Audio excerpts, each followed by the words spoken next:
Hello, bachcho. Let's read this question. So this question says, given assertion is, if the displacement of a body is zero, then the distance covered by it may not be zero. ठीक है?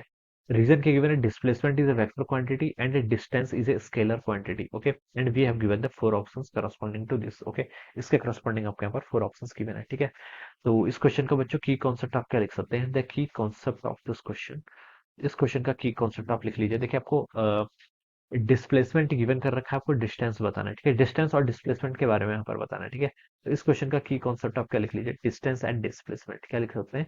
Distance and displacement will be the key concept of this question. ठीक है, अब बच्चों देखिए distance और displacement होता है क्या? देखिए डिस्टेंस तो आपकी स्केलर क्वांटिटी है. ठीक है, डिस्टेंस क्या होती है? आपकी एक scalar quantity and it is always positive. Distance कभी भी नेगेटिव नहीं हो सकता. ठीक है, ये आपकी पॉजिटिव रहती है and it is a scalar quantity. ठीक है, ये आपकी क्या है? Scalar quantity. It will always be positive. ठीक है, डिस्प्लेसमेंट आपकी क्या बताती है? Vector quantity. डिस्प्लेसमेंट आपकी डायरेक्शन भी होता है. ठीक है, और it can take values of positive negative zero. ये आपकी क्या होनी चाहिए? तीन और डायरेक्ट हो सकती है. ठीक है, पॉजिटिव और नेगेटिव भी हो सकती है और जीरो भी हो सकती है. ठीक है, this is our displacement and this is a vector quantity. ठीक है, डिस्प्लेसमेंट का मतलब होता है देखिए फाइनल वेक्टर, जो आपका फाइनल पोजीशन वेक्टर है माइनस इनिशियल पोजीशन वेक्टर, उनके बीच का जो फाइनल माइनस इनिशियल. ठीक है, ये आपका क्या कहलाता है? आपका डिस्प्लेसमेंट वेक्टर होता है. ठीक है, जैसे आपका कोई पार्टिकल है, ये आपका इनिशियल कॉर्ड, जैसे मैं यहाँ पर टाइम और आर टी कर्व इसका अगर मैं यहाँ पर तो प्लॉट करूँ तो ठीक है, ये आपका पोजीशन टाइप कर्व है. ठीक है, इनिशियली पार्टिकल आपका यहाँ पर था, ये आर आई वेक्टर है. ठीक है, पार्टिकल फाइनली यहाँ पर पहुंच गया, आर एफ वेक्टर है. ठीक है, तो ये जो वेक्टर होगा, ठीक है, ये हम क्या लिख सकते हैं? This will be gives us displacement. इसको मैं डी वेक्टर लिख लेता हूँ. ये क्या देगा आपको? Displacement vector. इसकी वैल्यू होगी आपकी R F minus are I vector. ठीक है, ये लिख सकते हैं. ठीक है, ये क्या आपका डिस्प्लेसमेंट वेक्टर है.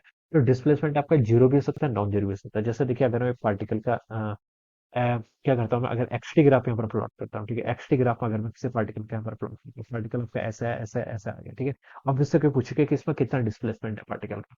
पार्टिकल देखिए जब time T is equal to zero था, ठीक है, तब पार्टिकल यहाँ पर था, और जब आपका टाइम कुछ मान लीजिए 5 सेकंड हो गया, तभी भी आपका पार्टिकल क्या है? जीरो पर है. ठीक है, इनिशियली भी जीरो पर था, फाइनली भी जीरो है. तो यहाँ पर मैं बता सकता हूँ कि इस पार्टिकल का डिस्प्लेसमेंट है तो कितना हो गया बच्चों? जीरो के खुला गया.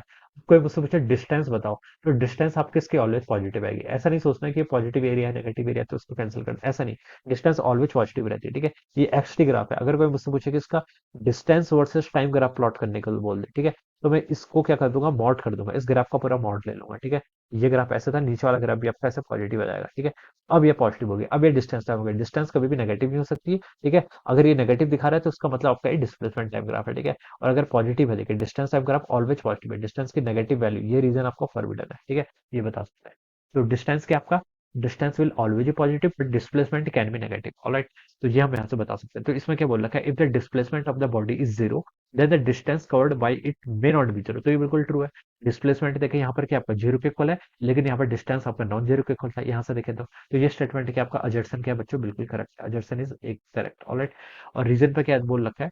Displacement is a vector quantity and distance is scalar quantity. Displacement आपकी वेक्टर क्वांटिटी है और डिस्टेंस की आपकी स्केलर क्वांटिटी. ये भी आपका बिल्कुल करेक्ट है. देखिए तो मैंने डेफिनेशन में बता दिया था. ठीक है, तो बच्चों बता सकते हैं कि आपका अजर्सन भी ट्रू है, रीजन भी ट्रू है. और रीजन देखिए आपका करेक्ट एक्सप्लेनेशन है. क्या आपका करेक्ट एक्सप्लेनेशन है? क्यों है करेक्ट एक्सप्लेनेशन?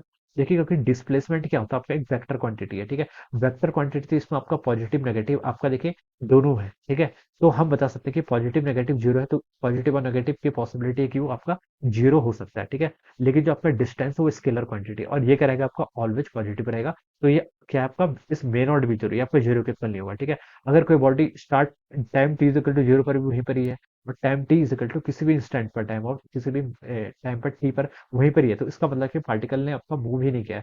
उस कंडीशन में ही सिर्फ आपका डिस्टेंस कॉर्ड क्या होगा? जीरो के इक्वल होगा. अदरवाइज पार्टिकल का क्या होगा? डिस्टेंस पॉजिटिव हो रहता है ऑलवेज. ठीक है, तो बता सकते हैं कि रीजन भी करेक्ट है, अजर्सन भी करेक्ट है, and reason is the correct explanation of the assertion. So we can say that option one क्या होगा? इसके करस्पॉन्डिंग यहाँ से आपका करेक्ट आंसर हो जाएगा. Alright, option one will be the right answer of this question. So I hope you all understood this concept. All the best and thank you so much.